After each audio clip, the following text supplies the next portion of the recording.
Hello everyone, welcome back to the weekly market updates. I'm Shaurik Kakawat.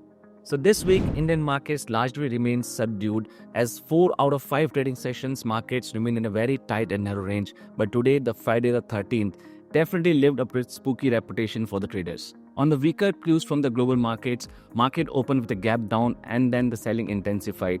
There was a point when Nifty was hovering around 24,180 levels, and suddenly when it seemed that markets will go further down, the bounce back came. Nifty intraday में अपने लोज से 600 point की recovery करके finally 24,750 plus level पे बंद हुआ.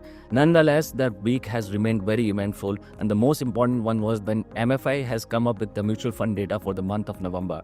Mutual fund have surely witnessed a dip of almost 14% on the month-on-month basis. However, SIP quantum has remained unchanged for this month as well, which clearly states that retails are sticking to their SIPs, and that shows that how mature they have become in the markets. Large cap funds, thematic funds और sectoral funds में inflows में थोड़ी cool off नजर आया. हालांकि this has remained the 45th continuous month when mutual funds have witnessed positive net inflows on month on month basis. साथ ही इस हफ्ते आरबीआई गवर्नर श्री शक्तिकांता दास का 6-year टेन्योर कंक्लूड हुआ. उनकी जगह रेवेन्यू सेक्रेटरी संजय मल्होत्रा अब नए आरबीआई गवर्नर होंगे. Mr. Das would be remembered for his steady leadership as he has navigated through so many challenges, be it COVID-19 pandemic, economic recovery or inflation. Certainly, Mr. Malhotra has to live up to very high expectations as Mr. Das has set up a very high benchmarks. This week, the frontline indices Bank Nifty and Nifty have traded in a very narrow range. Although with the positive moment for today's trading session, they managed to close in a positive territory. Clearly, small cap indices ने outperform किया बाकी सभी indices को as they are hovering around their all-time new highs. Mid cap index भी इस हफ्ते 0.47% के positive trading के साथ बंद हुआ and it is still trading almost a percent below from its all-time highs. इस हफ्ते सेक्टर वाइज परफॉर्मेंस में आउट परफॉर्म रहा आईटी सेक्टर, जिसने वीक ऑन वीक बेसिस पे मोर देन 4.5% से ज्यादा गेन्स क्लॉक किए. Consumer and metal sector remain on number 2 and number 3 with positive gains of more than 3.5% on week on week basis. वहीं negative territory में सबसे आगे रहा मीडिया सेक्टर, जिसने वीक ऑन वीक बेसिस पे 6.5% से ज्यादा के नेगेटिव रिटर्न्स क्लॉक किए. PSU and energy sector has also remained subdued and they have clocked almost 1.5% of negative gains on the week on week basis.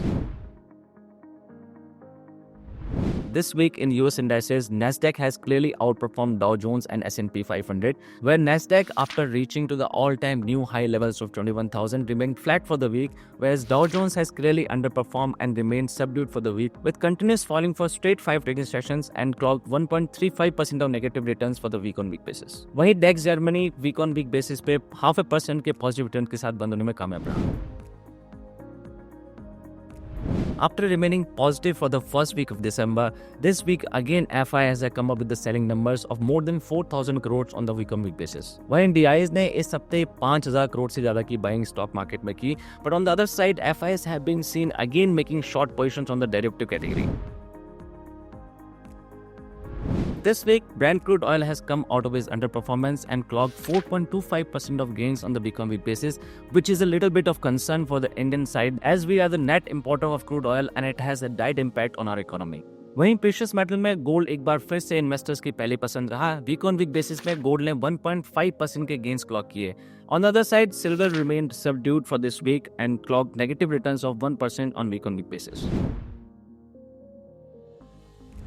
In an important development, SEBI has come up with a plan where it is going to implement optional T+0 settlement for top 500 stocks with the market cap.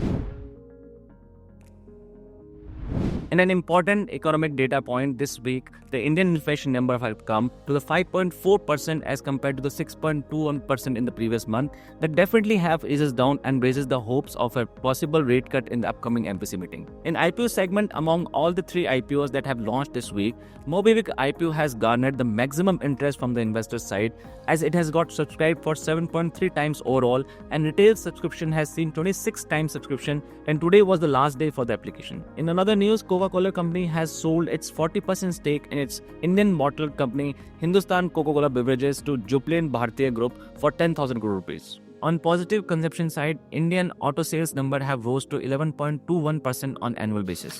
Adani Port has withdrawn its 553 million funding request from the USDFC for its Colombo West International Terminal project in Sri Lanka. NTPC Green has won a 500 megawatt solar project in SECI latest preset auction. At par with major automobile manufacturers in India, Kia has also decided to rise its prices by 2%. This is it for this week. We'll come up with more important information next week. Till that time, stay tuned with us. Thank you so much. Jai Hind.